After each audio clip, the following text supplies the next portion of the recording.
Estamos en la jornada Tejiendo Redes y vamos a compartir luchas de las mujeres con discapacidad, tanto en España como aquí en Reino Unido, con las mujeres migrantes. Por este año, que bueno, este año lo hacemos aquí en Glasgow.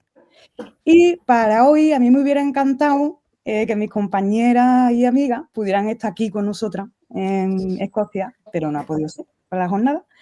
Así que, pues nada, pues aquí lo tenemos en vídeo.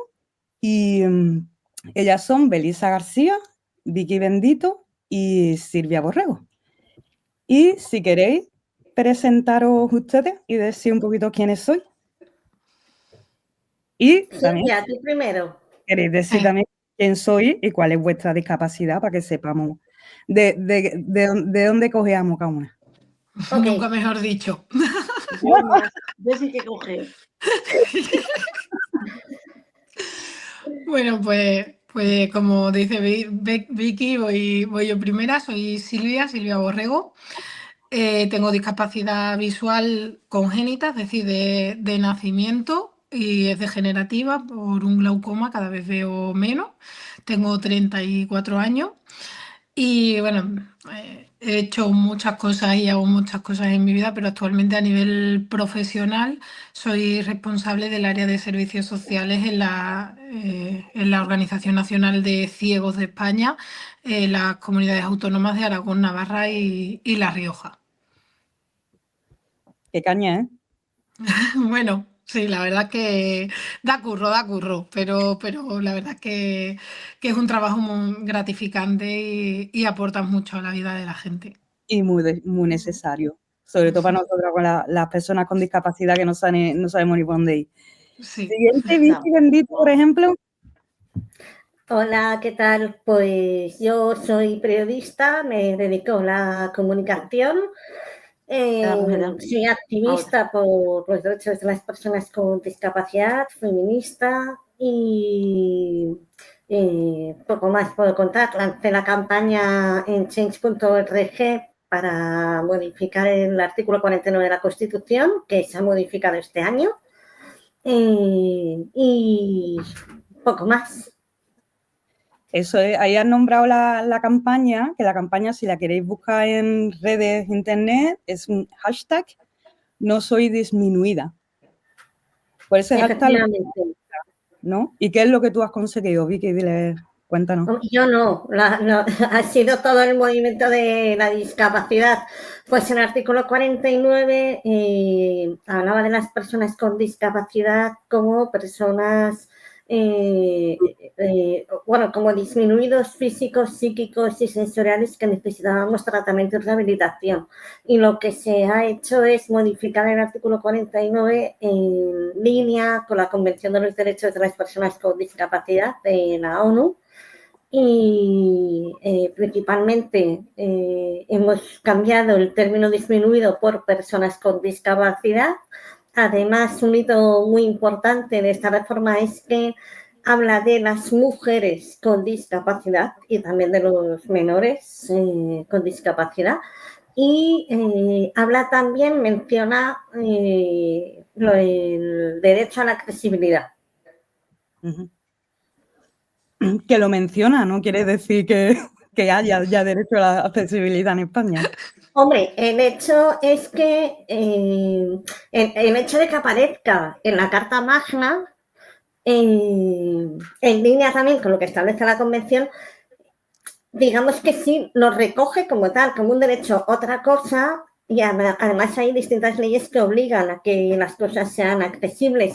Otra cosa es que se cumpla, y para eso es necesario también hacer fuerza por parte de la comunidad de personas con discapacidad para que la accesibilidad sea efectivamente un derecho real y efectivo.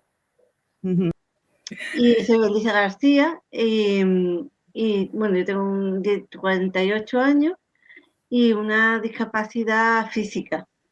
Pues la mía no es congénita, la mía es adquirida por una enfermedad que tuve con 34 años, una enfermedad muy grave, el síndrome de Guillain-Barré, en el que me dejó pues paralizada de cuerpo entero y Ahora lo que tengo son secuelas de la enfermedad, de la parálisis. Me han quedado secuelas en miembros superiores, miembros inferiores, bueno, en la cara, la deglución, un poco me han quedado pequeñas secuelas, pero en todo el cuerpo.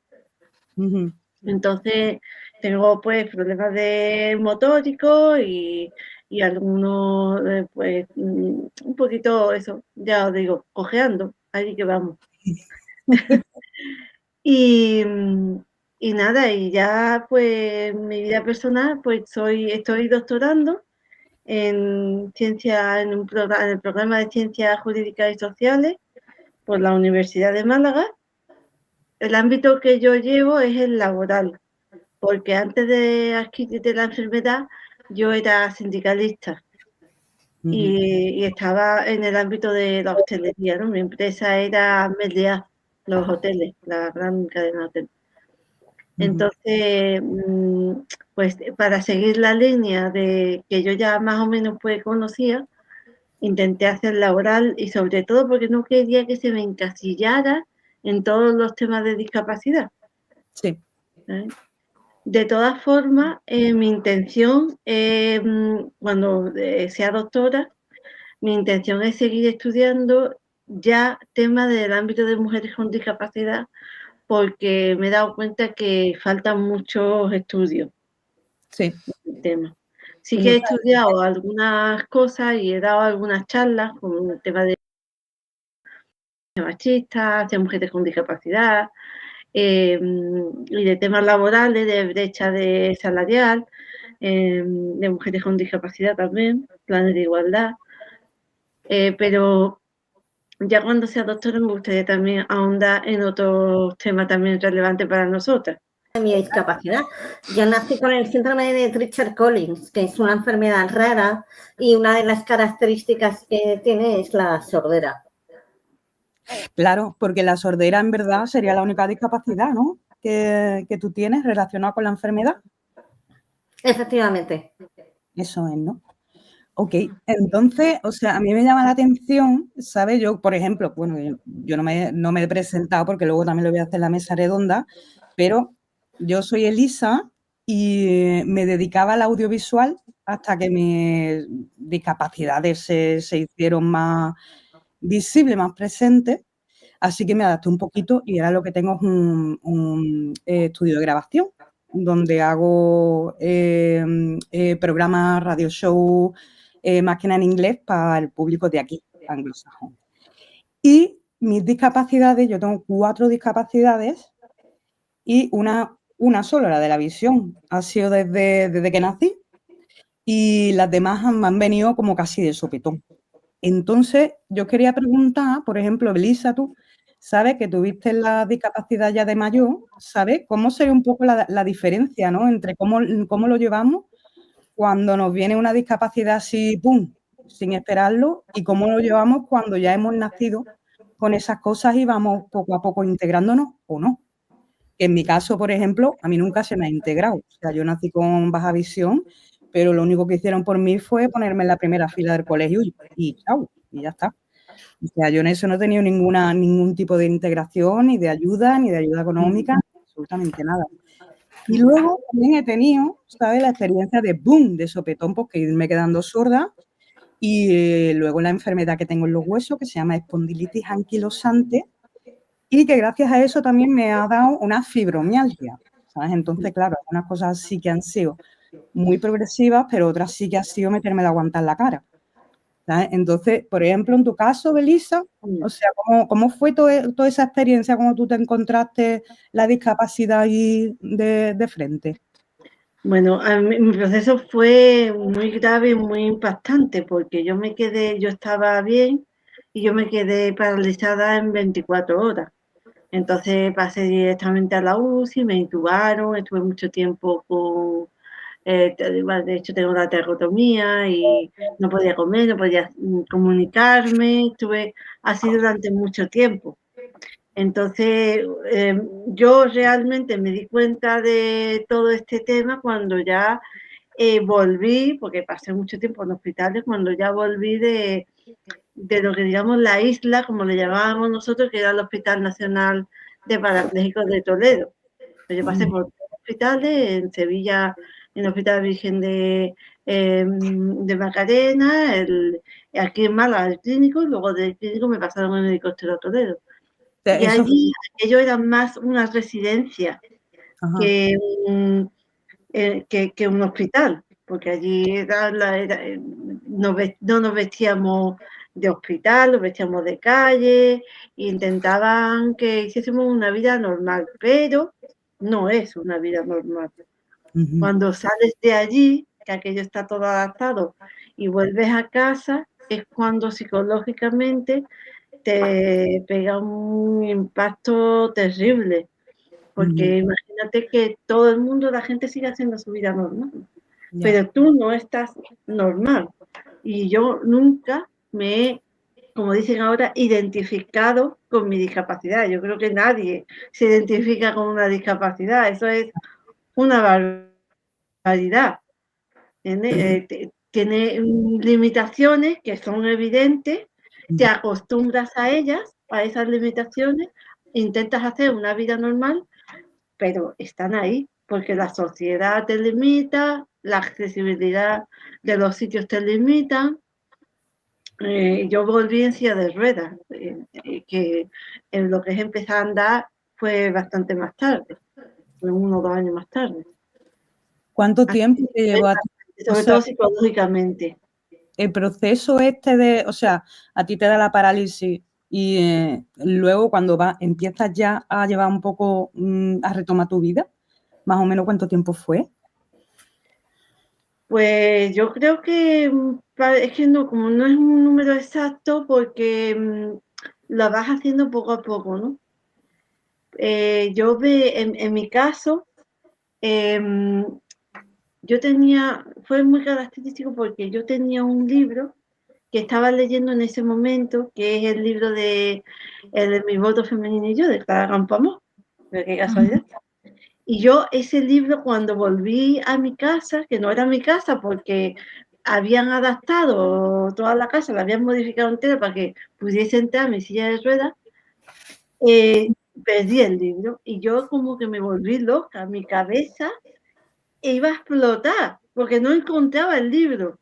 Hasta que me di cuenta que no era el hecho de encontrar el libro, sino lo que necesitaba era encontrar el camino a donde yo me tenía que dirigir, el nuevo camino, ¿entiendes? Entonces, por suerte, yo había trabajado antes y me dieron una pensión por incapacidad en grado de absoluta, y entonces pude hacer algo que me gustaba, que era estudiar, pero básicamente yo empecé para ocupar la mente. Era mi idea inicial, ocupar la mente porque yo me iba a volver loca.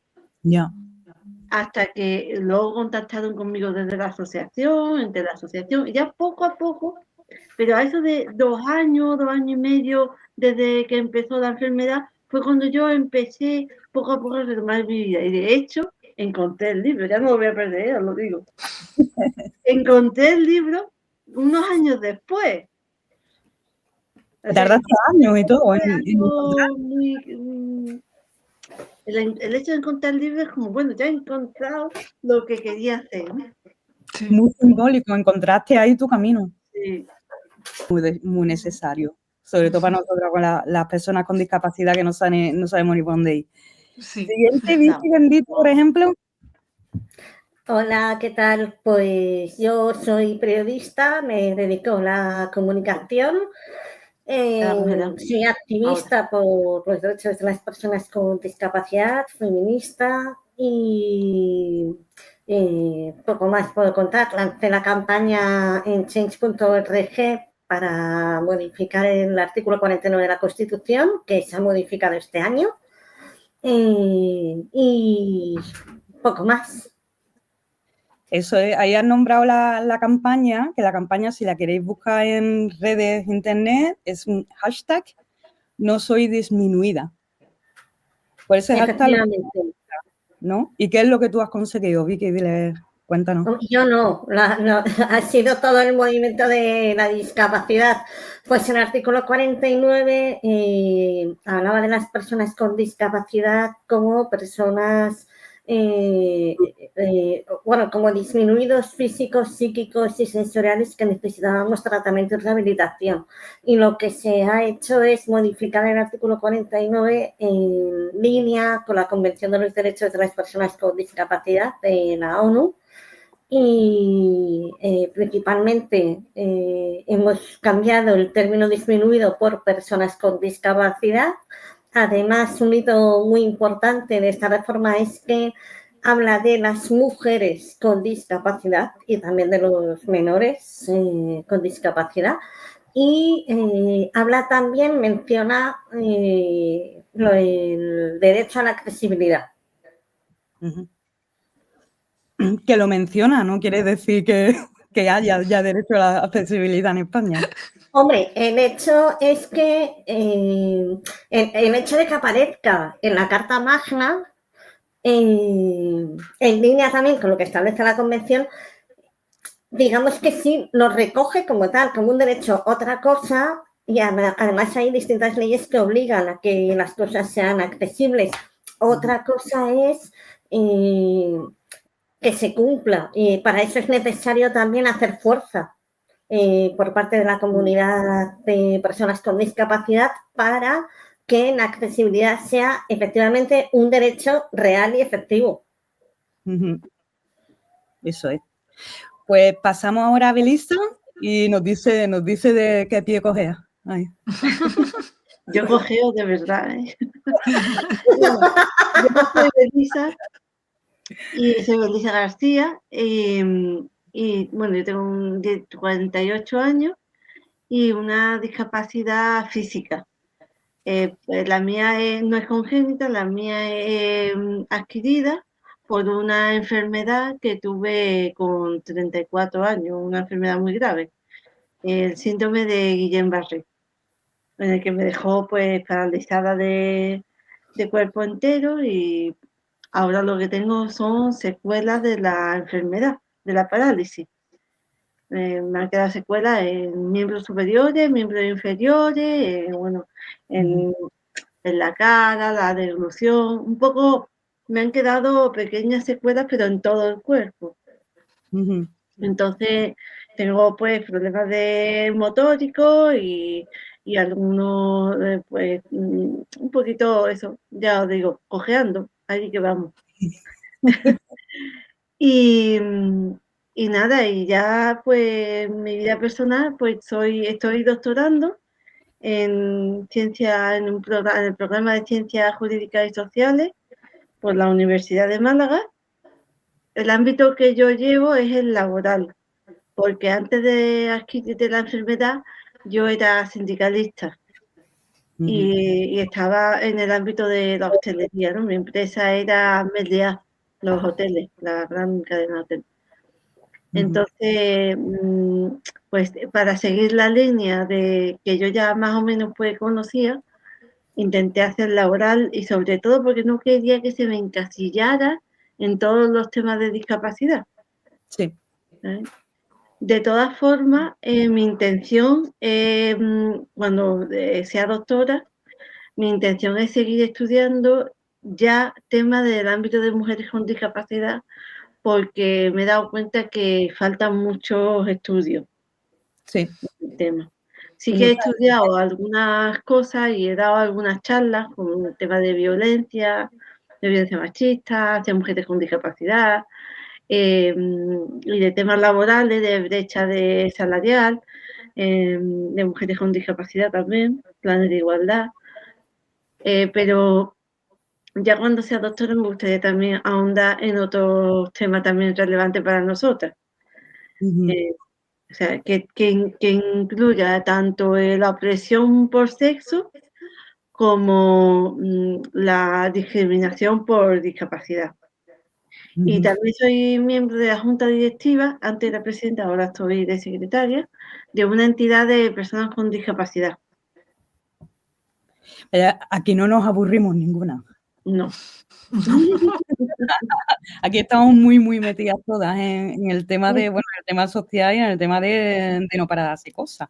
Sí, sí, sí. Yo quería preguntar, porque, por ejemplo, lo de Vicky y Silvia, vosotras tenéis las discapacidades de que nacisteis, ¿no? Sí, Sí, sí. A mí se me ha olvidado explicar en Hipérgola, efectivamente, que no contaba nada de mi discapacidad. Yo nací con el síndrome de Treacher-Collins, que es una enfermedad rara y una de las características que tiene es la sordera. Claro, porque la sordera en verdad sería la única discapacidad, ¿no? Que tú tienes relacionada con la enfermedad. Efectivamente. Eso es, ¿no? Ok, entonces, o sea, a mí me llama la atención, ¿sabes? Yo, por ejemplo, bueno, yo no me he presentado porque luego también lo voy a hacer en la mesa redonda, pero yo soy Elisa y me dedicaba al audiovisual hasta que mis discapacidades se hicieron más visibles, más presentes, así que me adapté un poquito y ahora lo que tengo es un estudio de grabación donde hago programas, radio show, más que nada en inglés para el público de aquí, anglosajón. Y mis discapacidades, yo tengo 4 discapacidades y una sola, la de la visión, ha sido desde que nací y las demás me han venido como casi de sopetón. Entonces, yo quería preguntar, por ejemplo, Belisa, tú sabes que tuviste la discapacidad ya de mayor, ¿sabes? ¿Cómo sería un poco la diferencia, ¿no? Entre cómo lo llevamos cuando nos viene una discapacidad así, ¡pum!, sin esperarlo, y cómo lo llevamos cuando ya hemos nacido con esas cosas y vamos poco a poco integrándonos o no. En mi caso, por ejemplo, a mí nunca se me ha integrado. O sea, yo nací con baja visión, pero lo único que hicieron por mí fue ponerme en la primera fila del colegio y chao, y ya está. O sea, yo en eso no he tenido ningún tipo de integración, ni de ayuda económica, absolutamente nada.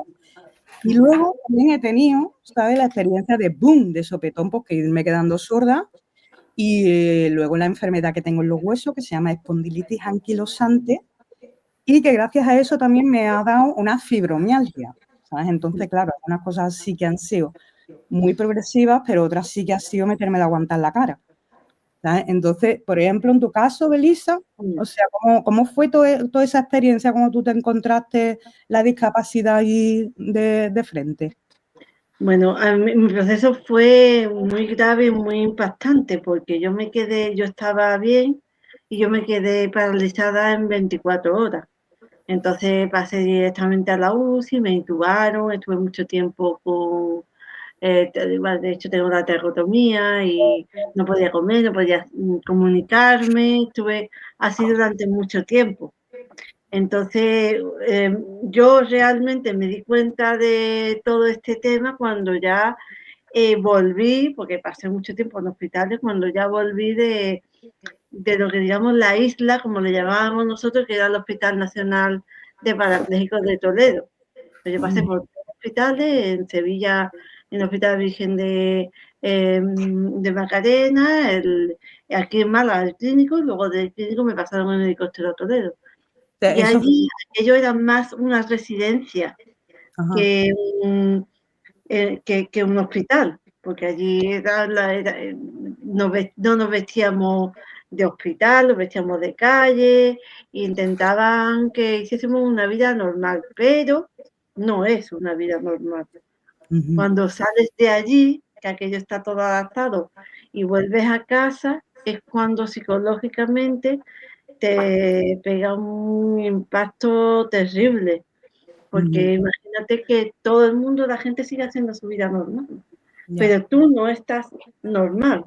Y yo nunca me he, como dicen ahora, identificado con mi discapacidad. Yo creo que nadie se identifica con una discapacidad. Eso es una barbaridad. Tiene limitaciones que son evidentes, te acostumbras a ellas, a esas limitaciones, intentas hacer una vida normal, pero están ahí, porque la sociedad te limita, la accesibilidad de los sitios te limitan. Yo volví en silla de ruedas, que en lo que es empezar a andar fue bastante más tarde, fue 1 o 2 años más tarde. ¿Cuánto tiempo te llevó a ti sobre todo psicológicamente. El proceso este de, o sea, a ti te da la parálisis y luego cuando empiezas ya a llevar un poco, a retomar tu vida, más o menos ¿cuánto tiempo fue? Pues yo creo que es que no, como no es un número exacto, porque lo vas haciendo poco a poco, ¿no? En mi caso, fue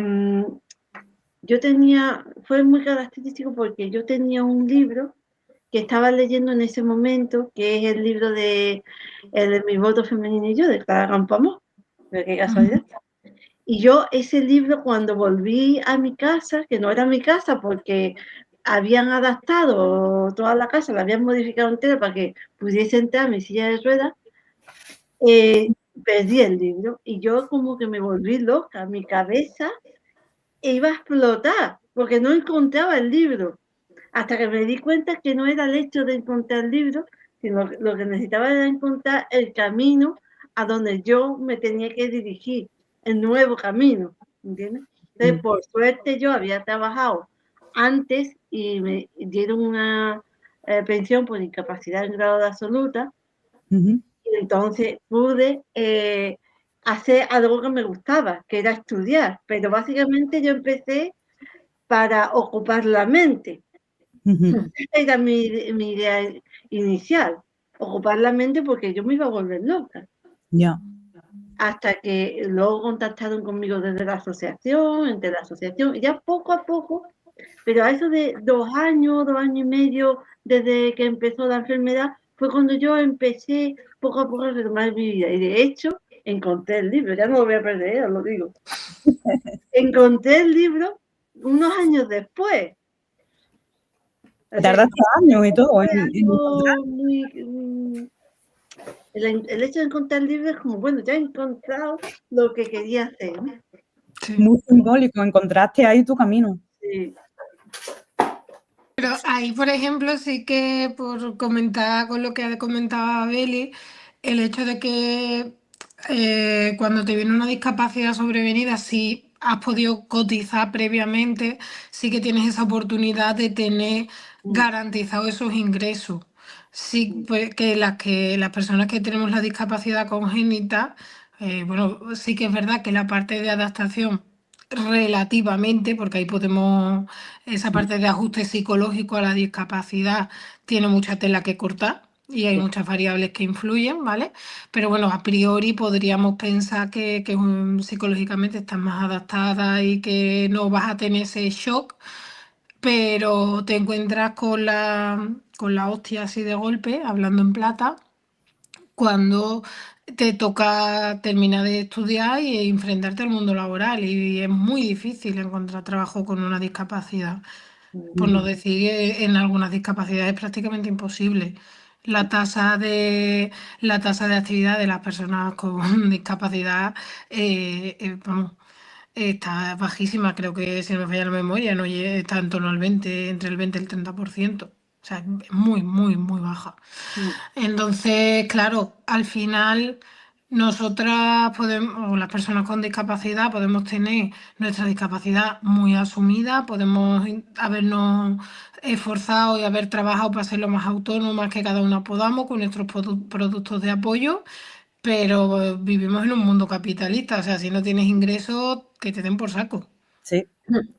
O sea, no puedes ser autónoma si no tienes ingresos, no te puedes pagar una casa, no puedes hacer la compra, no puedes, aun por mucho que los restaurantes fueran accesibles, que no todos lo son, ni mucho menos, pero bueno, si fueran todos accesibles, si no tienes ingresos, no puedes salir a comer a la calle. Ni a coger un Entonces, autobús, ni nada. nada, claro. Nada. Entonces, esa parte de los ingresos sí que es verdad que en España tenemos un modelo, no tenemos un modelo pues de beneficencia, por decirlo de alguna manera, ¿vale? No es un modelo que esté basado en que el Estado tenga que darnos una paga o una subvención por el mero hecho de tener una discapacidad. Pero sigue quedando muchísimo que hacer en cuanto a la concienciación de la capacidad de trabajo que tenemos las personas con discapacidad, porque se nos sigue viendo pues como profesionales de segunda o de tercera. y tenemos que demostrar 3 veces más que cualquier persona sin discapacidad. Y encima... Que no eres profesional No, directamente. claro. Yo en mi caso, por ejemplo, y esto además se suma, como hablaba también Belisa, ¿no? Con la opresión por el hecho de ser mujer. O sea, yo en mi caso, al trabajar en la Organización Nacional de Ciegos y tener una discapacidad visual, yo que estoy ahí por el mero hecho de tener una discapacidad. Y yo estoy en un puesto de responsabilidad, pues imagínate, encima siendo mujer, es que ahora está de moda, es que ahora os tienen que colocar, ¿sabes? Sí. Y no es que pues lleve muchísimos años trabajando, demostrando mi capacidad, en fin, que no es fácil llegar a donde llegamos, no es fácil levantarte todos los días por las mañanas sin ver y cogerte el autobús y plantarte en el trabajo peleándote o con la gente o con el del patinete que cuando te bajas del autobús no frena y te atropella, Sí. ¿vale? Porque, y encima te dices que tú no estás atenta y llegar y ahora enfréntate a... Yo tengo 51 personas a mi cargo. Entonces, enfréntate ahí y encima sigo insistiendo en esa opresión por el hecho de ser mujer, que cuando mis compañeros hombres dan metafóricamente el golpe encima de la mesa y es mira qué bien gestiona, mira qué líder, cómo tiene claras las decisiones que toma y la tomas tú y es que vaya tela, es que la mala hostia que tiene la jefa, Claro. es que no buscas el consenso, es que te cargas el trabajo en equipo, no quieres que trabajemos en equipo, no aceptas nuestras opiniones, ¿no? Si yo acepto tu opinión, pero Claro. la que decido soy yo, que es a la que le pagan por tomar las decisiones. Como vosotras decís, pero es que ya no es, esa parte ya no tiene tanto que ver con la discapacidad, esa parte tiene que ver con que somos mujeres, tío. Sí. Porque es que eso es que habitual. Ayer cuando estuve llevando el coche a que le arreglaran un trocito en el cristal, pues un señor se dirigió a mí sin yo pedir la opinión diciéndome, un coche vale más que un amante y cosas así. Te dice, bueno, a ver, señor, no me ¿Y a usted quién le ha pedido dice, opinión? no sé quién es, no le conozco, no quiero que me diga esas cosas. Además, te dije a mí varias veces y mirándome a la cara, o sea, esperando ver cuál era mi reacción. Entonces, ya no es que nosotras seamos bordes, es que te provocan. Que tienes que lo ser. seas, ¿sabes? Es una forma también de defendernos. Sí, Total. Porque a mí no me gusta, a nadie le gusta estar enfadado. claro.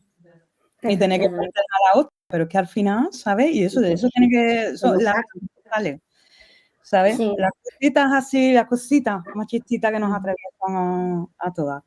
Sí. Es que te lo sacan.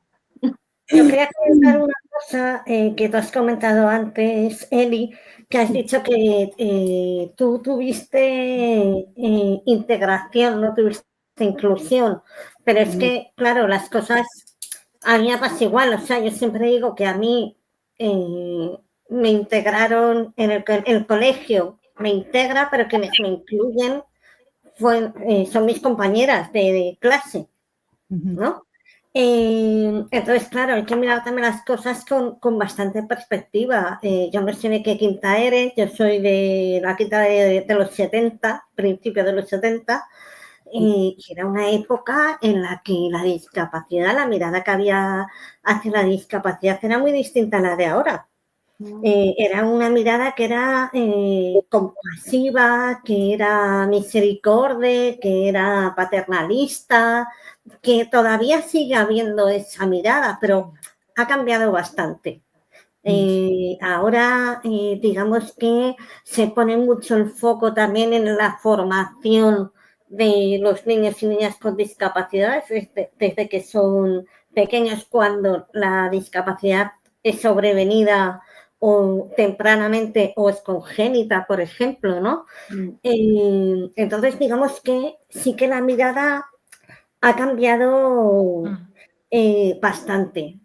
En cuanto, Silvia ha dicho también una cosa que a mí, yo también me siento identificada con esa situación, que no con la discapacidad, como bien apuntaba Belisa, y es que, por ejemplo, en mi caso, y imagino que en el de Silvia igual, ¿no? Una cosa muy distinta es cuando tú estás estudiando, que más o menos tú te vas apañando, te vas buscando las habichuelas para sacarte los estudios con más o menos limitaciones, y otra es cuando sales al mercado laboral. Y ahí es verdad que la hora que te metes es enorme. O sea, yo hasta que no empiezo a trabajar, en mi caso, en una agencia de noticias, realmente no me di cuenta del hándicap que supone mi sordera.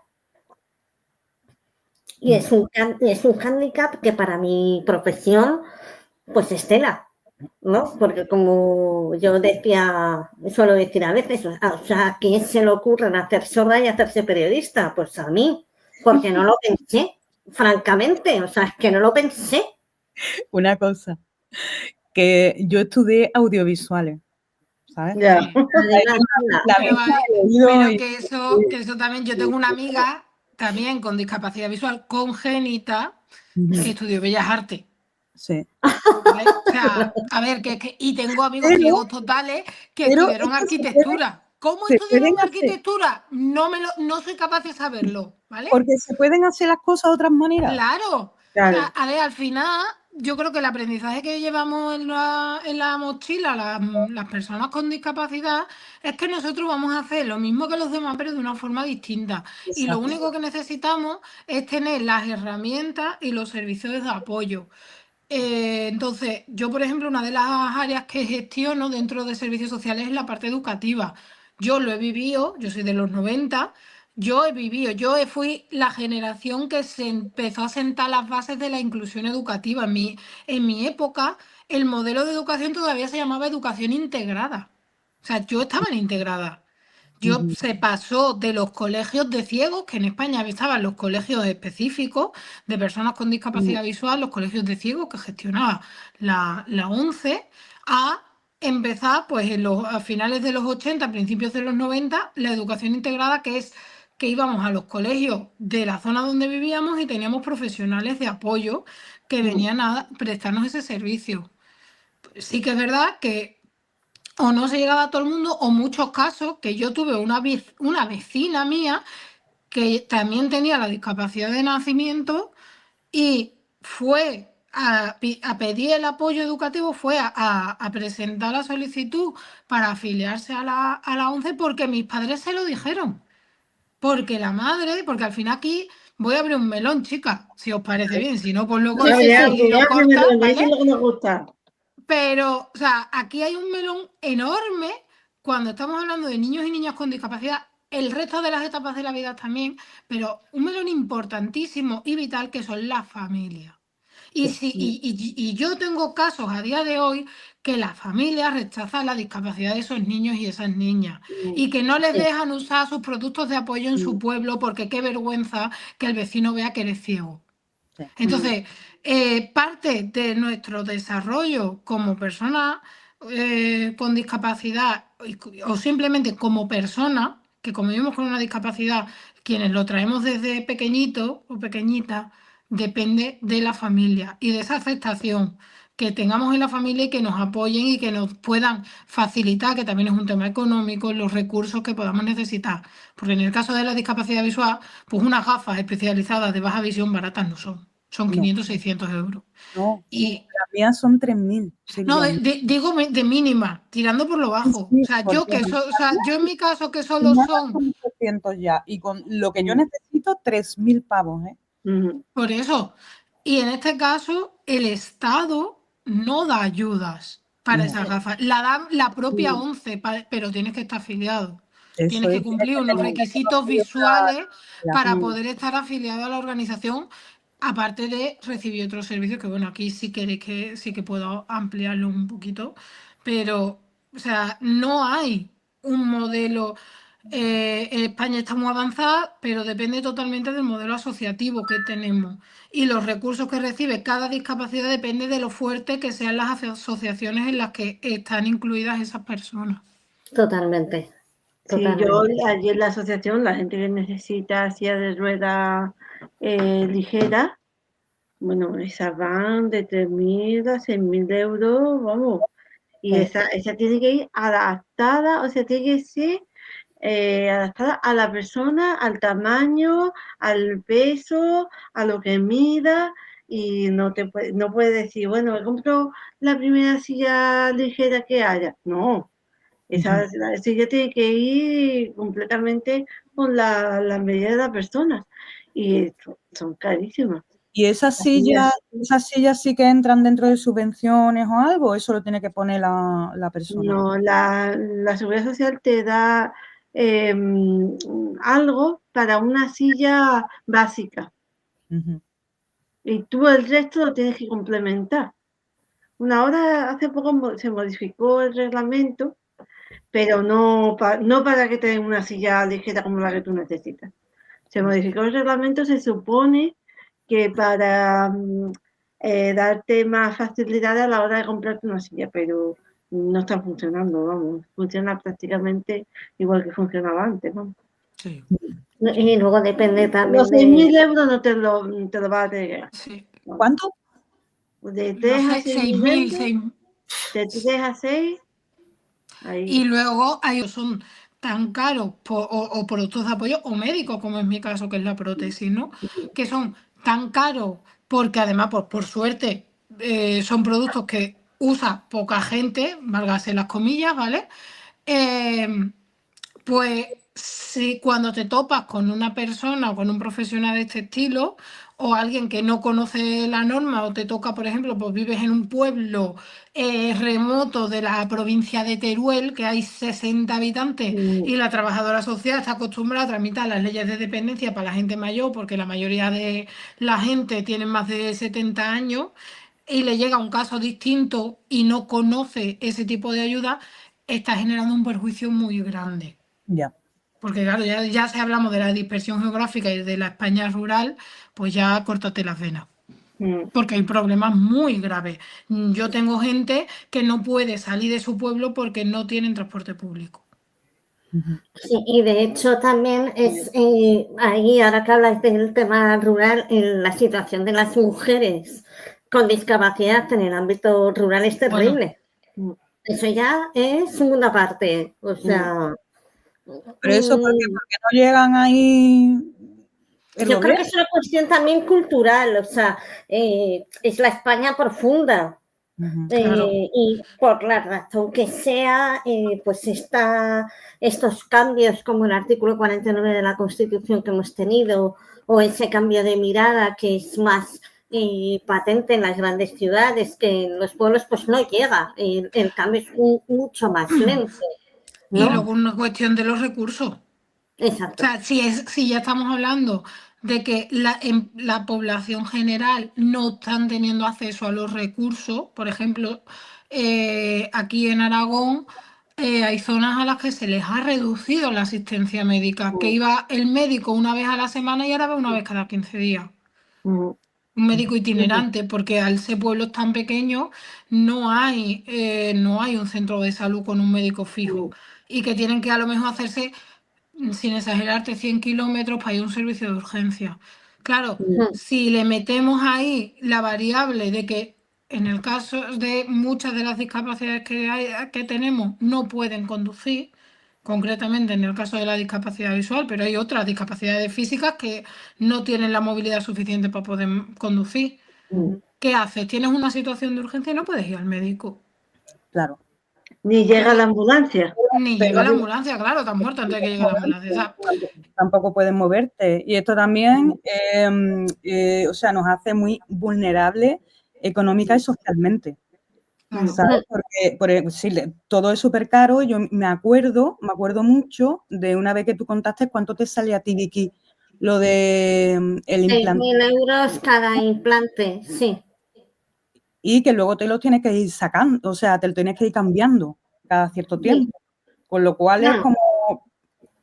Cuando se rompe, sí, efectivamente, lo tenéis que cambiar y luego está el gasto de las baterías, ¿no? Que a mí una pila me dura 5 días. Eso ya Pero bueno, es a lo que depende de- íbamos, el tema de la discapacidad de los productos de apoyo, que también ha salido aquí en la conversación, es que la discapacidad es causa de empobrecimiento. Eso. Sí, Efectivamente, entonces, Exacto. y cuando se trata de mujeres, ese empobrecimiento es mayor, sí. pues teniendo en cuenta que ganan menos. Ganan, o sea, las mujeres con discapacidad son las que menos ganan de la población, por lo menos en España, por Sí. debajo de todos los hombres y las mujeres sin discapacidad. Estamos en el último escalón, estos son datos de ISMET. Sí, sí, un informe, no sé si creo que salió en 2024 ese informe. Y hace, vamos, y eso que somos mayoría. Y luego, otro dato curioso que yo lo doy siempre es que el 75% de las mujeres con discapacidad, con discapacidad, son, la adquieren a partir de los 55 años. Fíjate. Esto me parece súper curioso porque yo creo, estoy casi segura, no hay ningún estudio, no he encontrado ningún estudio que lo diga. Yo creo que cuando sea doctora estudiaré este tema, lo prometo, que tiene que ver con los roles de género. Sí. O sea, de las cargas que llevamos durante toda nuestra vida, que al final nos genera una discapacidad. Y luego, y no solo Estoy eso. segura. Y no solo eso, Beli, o sea, yo creo que es eso, sumado también a muchas mujeres que tienen la discapacidad desde hace años. O sea, yo, por ejemplo, hemos hecho la acogida a nuevas personas a la organización hace poco y en este último mes, por lo menos 3 o 4 mujeres de las que la hemos hecho, que habremos hecho unas 10, o sea, un 40% más o menos de las que a las que hemos acogido en este último mes. Ya tenían la discapacidad, según ellas, de toda la vida, otras de más de 20 años, pero claro, es que yo, ¿cómo iba a venir? Claro. Es que yo además o no me puedo significar en el pueblo, porque claro, me van a decir que no puedo cuidar a mis hijos, etcétera, etcétera. O sea, son muchas, también yo creo que muchas conviven hasta esa edad en la que ya los hijos son mayores, se valen por sí mismos, algunas incluso ya se han quedado viudas, etcétera, etcétera, para ahora decir, oye, que tengo una discapacidad y ahora la que necesito ayuda y que me cuiden soy yo. Claro. Sí. Entonces, la esconden por la vergüenza, por el estigma, porque al final el rol que tenemos las mujeres en la sociedad es el de ser cuidadoras. La visión que tienen, aunque como ha dicho Vicky antes, se ha cambiado mucho, pero la visión que sigue teniendo la sociedad de las mujeres con discapacidad es que no podemos tener familia porque, claro, estamos para que nos cuiden, no para cuidar. Claro. Aparte también que no se enteren en los posibles trabajos que yo pueda tener, porque tampoco me van a coger. Claro, ahí es verdad que ahí hay una dicotomía, ¿eh? Ahí puedes, por una parte, ser muy perjudicial, que no digas que tiene una discapacidad, porque en España hay muchas ayudas sociales a las empresas por la contratación de personas con discapacidad. Y además, claro, hay, por suerte ya va habiendo más protección a nivel de legislación laboral de que cuando tienes una discapacidad, pues es que no te puedan despedir por no poder hacer tareas que van en contra de las capacidades que tienes con tu discapacidad. Está lo que se llama los ajustes razonables y te tienen que adaptar el puesto de trabajo. De todas maneras, aquí Beli, que es la experta en laboral, puede dar más. El tema de acción positiva no funciona. No No. contratan a personas con discapacidad por el hecho de que les den ayuda a las empresas. Si los contratan es por otro motivo, pero no por la ayuda. Y pasa exactamente igual con el tema de las mujeres, o sea, la contratación de mujeres. No contratan mujeres, o sea, cuando alguna mujer se queda embarazada o tienen el 100% de todas las ayudas para contratar a otra persona y no lo hacen. Y lo saben y no lo hacen. Entonces, el tema de la acción positiva está bien en el papel, en la legislación, pero yo creo que esto es algo que llevamos arrastrando desde los años 80, todo el tema de las acciones positivas, que no funciona, ya se ha demostrado por activa y por pasiva que no funciona. A las personas con discapacidad las contratan en centros especiales de empleo. Pero no ¿Por qué crees que no funciona, Meli? El empleo ordinario para las personas con discapacidad es Mínimo. es raro el empleo ordinario. Pero, o sea, eso no funciona porque necesita que esa ley o lo que sea, necesita más recursos para que eso funcione, o no funciona porque a ver, eso está en el contrato. O sea, si tú contratas a una persona con discapacidad con determinados requisitos, pues las empresas se llevan, pues no sé si te dan 3.000 o 6.000 euros por contratar a una persona con discapacidad una vez, ¿vale? Y tiene que mantenerla durante X tiempo, 1 o 2 Luego años. sí que si la persona creo que tiene más del 65%, la empresa está exenta de pagar la parte de la seguridad social como que va se paga como aumentando, tiene empresa. distintos, vamos, que no es por falta de recursos. No. En ese caso no. O sea, falta de recursos puede ser en tema de pensión, en tema asistencial, en tema de dependencia, pero en productos de apoyo, por ejemplo, pero en tema de contratación no es por falta de recursos, es porque no quieren. Pero lo mismo pasa con la contratación de mujeres mayores de 45 años, por ejemplo, que también tienen ayuda, tienen medidas de acción positiva y tampoco las contratan. ¿Entiendes? Sí. La medida de acción positiva tendríamos que darle una vuelta.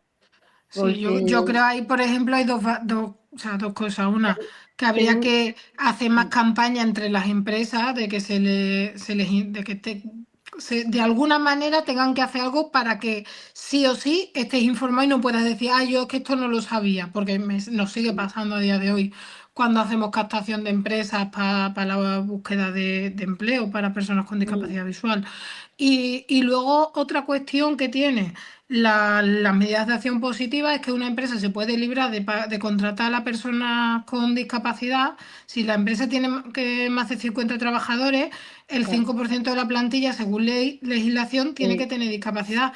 Sí, pero luego también yo creo que otro problema es que, volvemos a lo de antes, la mirada que hay hacia las personas con discapacidad en el mundo empresarial, en el mundo laboral, ahí no ha cambiado. O sea, ¿por qué? Porque es discapacidad para muchos empresarios, es sinónimo de baja productividad.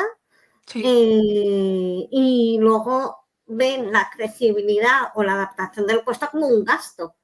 Sí. Y no como una obligación y un derecho. Pero y aunque no suponga nada. Por otra Digo, y aunque no le suponga nada, ningún gasto. Por ejemplo, en el caso de una discapacidad visual en España, si la persona está afiliada a la ONCE pone todas las ayudas que la persona necesita. O sea, a la empresa que un trabajador necesite una línea braille para poder hacer su trabajo, no le cuesta duro, lo tiene gratis. Tanto el trabajador, y al trabajador tampoco le cuesta nada.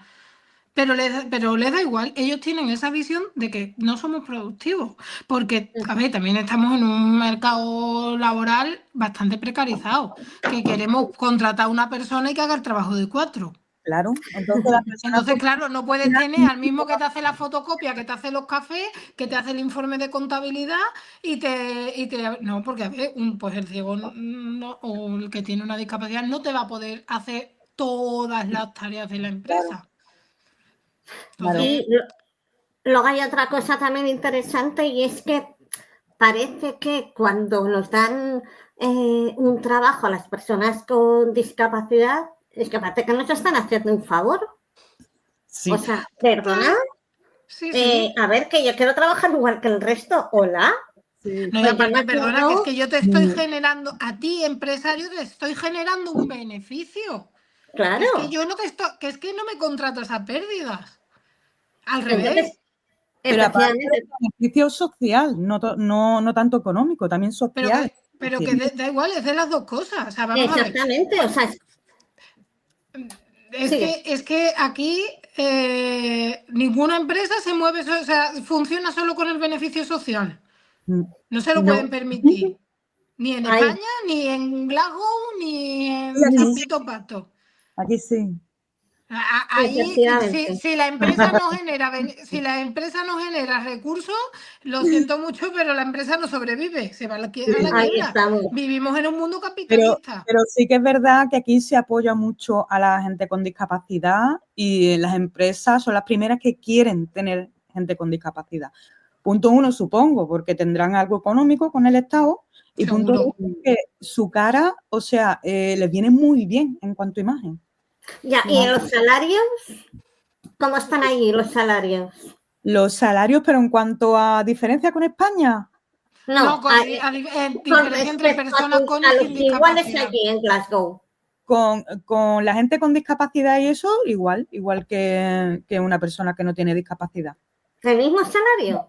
Sí, exactamente el mismo. Y aparte, o sea, nosotros, la gente que tenemos discapacidad, solemos estar con los benefits, con las pensiones de aquí, y siempre tenemos un extra de dinero, ¿sabes? Claro, pero porque al final es lo que decía yo de la diferencia del modelo que tenemos aquí en Claro. España, es que, claro, lo que se busca y lo que buscamos el movimiento asociativo de la discapacidad es no tener que tener esas pensiones, sino que nos podamos ganar la vida pues, con nuestro trabajo exactamente igual que se lo gana el resto de la ciudadanía. Lo que sí que se pelea es porque lo que se subvencione sean esos productos de apoyo y ese acceso a la educación. Que se cubran los gastos por discapacidad. Los Eso gastos es. que te genera la discapacidad. Exacto. Eso es.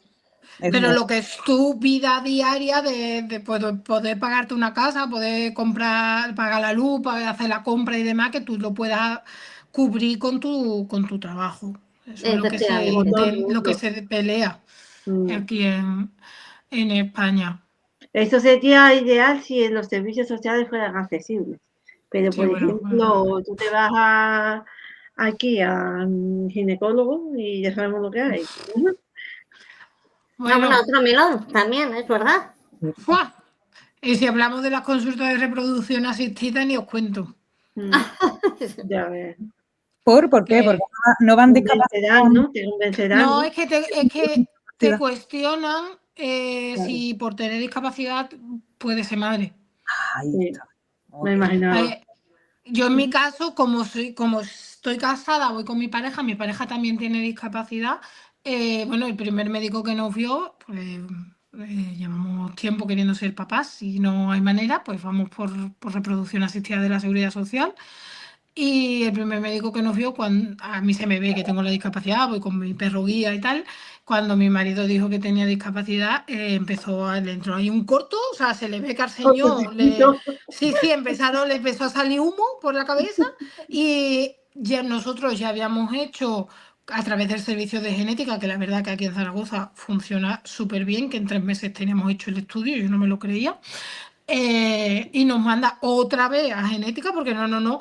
En el informe yo no veo que esté bien cruzados los datos, y es que, claro, no, hay que verlo, porque si no hay que hacer selección genética, no sé qué digo, pero vamos a ver.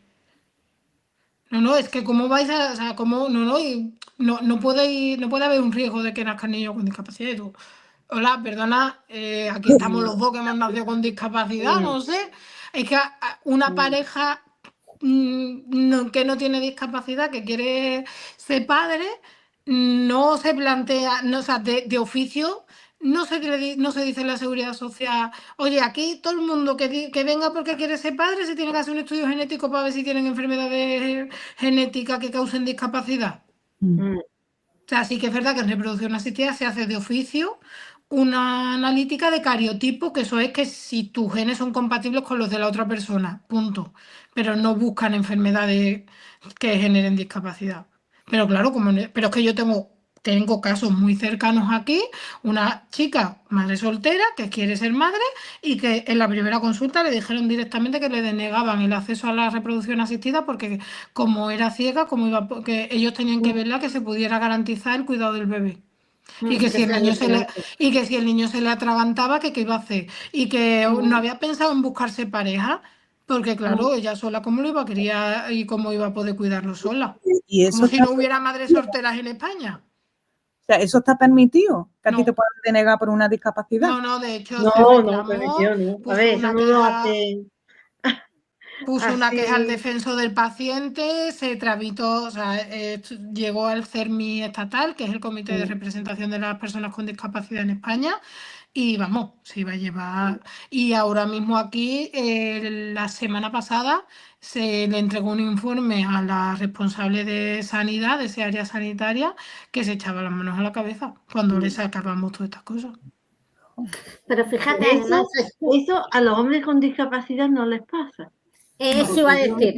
Yo viví en el Hospital Nacional de Parapléjicos, como a ellos, sobre todo las lesiones medulares, los llamaban inmediatamente, no llevaban ni un mes de lesión, y los llamaban inmediatamente el doctor que se dedicaba a temas de reproducción para enseñarles cómo tomarse la pastillita, cómo tener relaciones, cómo reproducirse, si querían tener hijos, o sea, que es que ya directamente se lo ofrecían. Y en los centros de salud y en cualquier sitio, a los hombres directamente se lo ofrece, ¿sabes? No les preguntan si tienen pareja, si piensan tener hijos, da igual, ellos no les cuestionan nada. Claro, a Nada. nosotras nos infantilizan más. Si ya te pueden Sí. infantilizar teniendo Sí. una discapacidad, a nosotras mucho más. Sí, sí. O sea, eso además, tema de temas sexualidad, teniendo discapacidad y demás. Sí, infantilizan muchísimo. Además, ya saben que detrás de un hombre con discapacidad hay una mujer cuidadora, ¿sabes? Sí.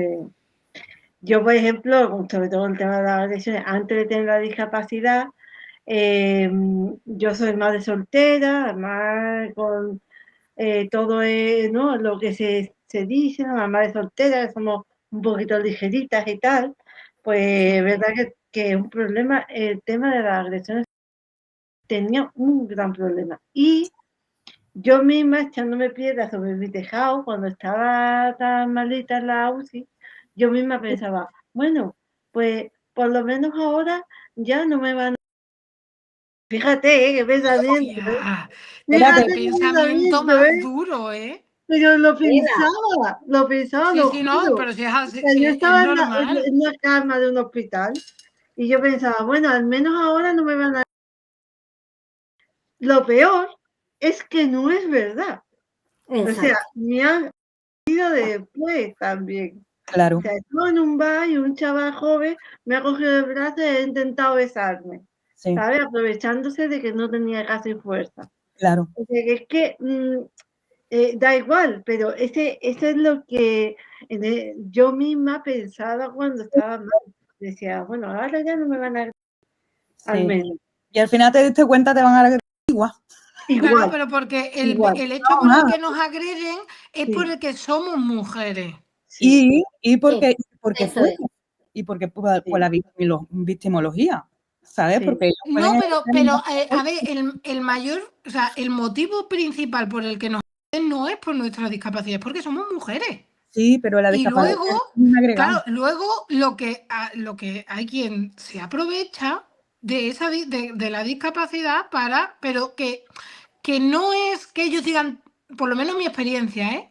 Porque yo además cuando no llevo bastón o cuando estoy así tan tranquila en un bar y estoy hablando normal, a mí no se me nota que no veo. O sea, Claro. mientras no me veas con el bastón o con el perro, a mí no se me nota. Y a mí me han intentado agredir también en esos contextos en los que no se me notan. Entonces, el tema es, ellos ven que eres mujer y te van a intentar agredir. Otra cosa es que ya se den cuenta de la discapacidad y usen pues la estrategia que ellos consideren. Pero el motivo por el que nos agreden no es que digan, hostia, una mujer con discapacidad que es más fácil, voy a agredir. Le suda la polla. El que es un agresor lo es independientemente de si tienes o no tienes discapacidad, o te pilla distraída que estás hablando con el móvil, o lo que le salga de los Pero también el hecho de tener discapacidades o tal dispara en la estadística de agresiones, las dispara. Sí, claro. Por ejemplo, Pero porque 20%. Pero porque también, yo por ejemplo, a mí las agresiones que yo he tenido es que yo no las he podido evitar porque no he visto venir a la agresión. Claro, al final... No da igual, aunque lo vea, no, yo lo veía y no lo podía evitar. claro, pero Porque porque tú no tienes fuerza, porque al final, claro, tienes una condición que hace que evitar, o sea, la parte en la que tú puedas influir para evitar esa agresión está mermada. Sí, pero es verdad que según la macroencuesta de contra la mujer que se publicó, no sé si fue en 2019, Sí, por ahí, Sí, me suena, ¿no? sí. Ahí se dice Sí, que las 2019. mujeres con discapacidad sufren más violencia y más violencia. Sí. De hecho, mira, tengo aquí los datos que dice, por ejemplo, que el 14,3% de las mujeres con discapacidad víctimas sexual asegura que su discapacidad es consecuencia de esta. Eso Sí. para empezar. Bueno, es que hay Luego, muchísima discapacidad sobrevenida después de violencia sexual efectivamente. machista. Bueno, yo estuve... Este porcentaje, perdona, Beli, asciende al 23,4% si hablamos también de violencia física. Y esto ya te digo, es una la encuesta esta que además por primera vez incluyó este parámetro de mujeres con discapacidad. Luego dice también que el 20,7% de las mujeres con discapacidad acreditada ha sufrido violencia física o sexual de alguna pareja frente al 13,8% de las mujeres sin discapacidad. O sea, un 7% de diferencia prácticamente.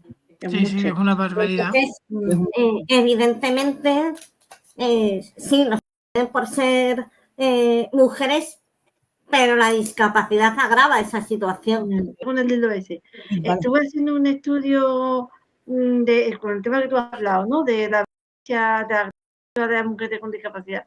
Estuve estudiando las sentencias. Pues yo pensaba que iba a necesitar sentencias de hace 10 años y me ha bastado con los últimos 2 o 3 años. Sentencias de lo penal a mujeres con discapacidad, el tema de a mujeres y a menores. Y se repite dos circunstancias muy concretas. En el tema de mujeres, la institucionalización y en temas de la institucionalización y por un cuidador. ¿Vale? Sí, de hecho, en esa, ya sea del conductor, alguien, vale. En los datos que ha dado Vicky también hablaban de que, no sé si era en torno al 60% de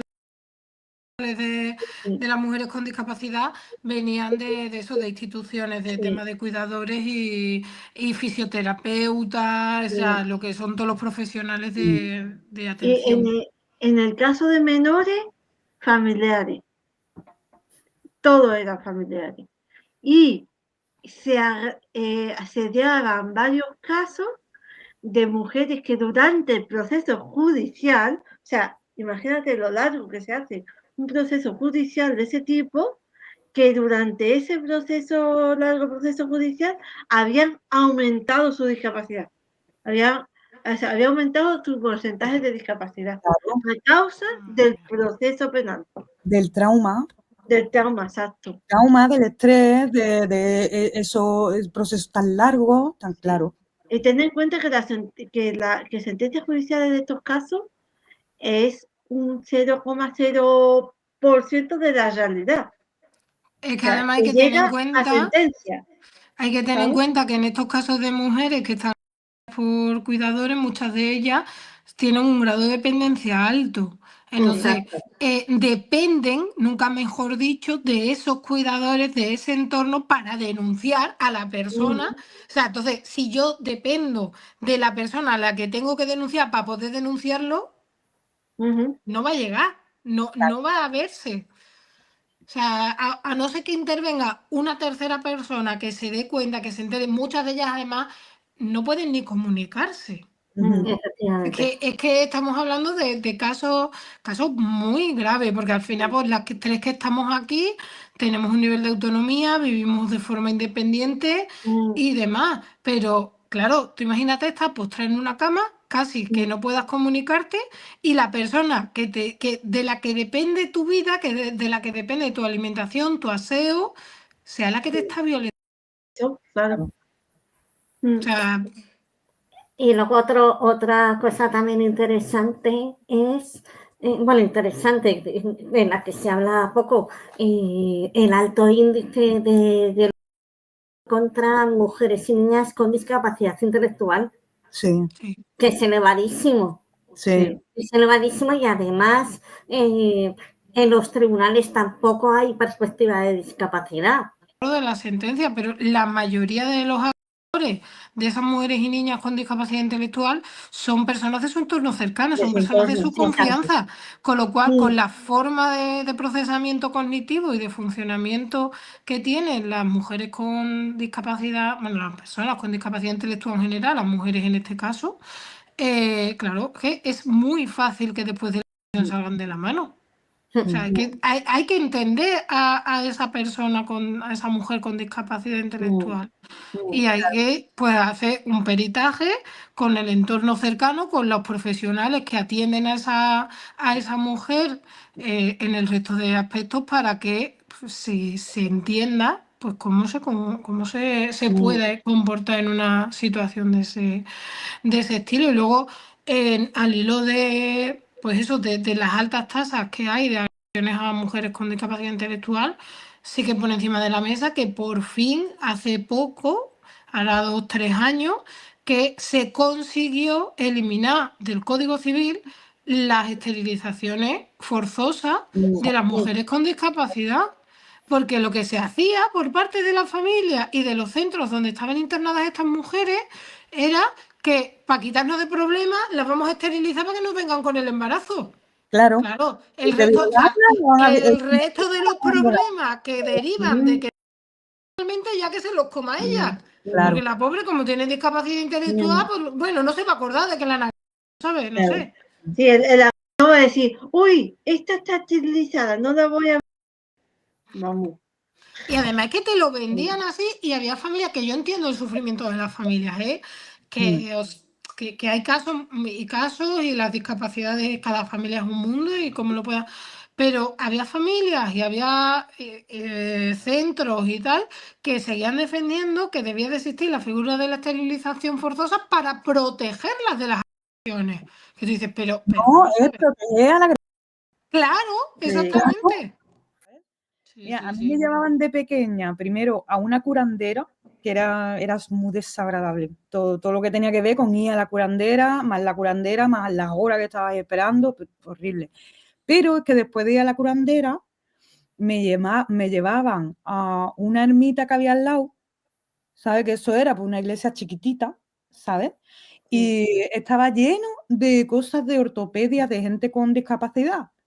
De rollo, una gamba de grande, una pierna de goma, era un mogollón. Pero Cosa más desagradable, por Dios. muy desagradable. Y era de rollo, claro, y mi familia, a ver, de la Andalucía profunda, o sea, cuando yo era pequeña, mi familia era de rollo, mira, esto es cuando a ti Dios te cure la vista, ¿sabes? Vamos a ver aquí, gafas, ahí, y a ver, a mí ese bizarrismo a mí me deja un poquito. Es que además es muy malo. O sea, para tu evolución, para tu desarrollo evolutivo es muy malo siempre estar pendiente de que te van a curar.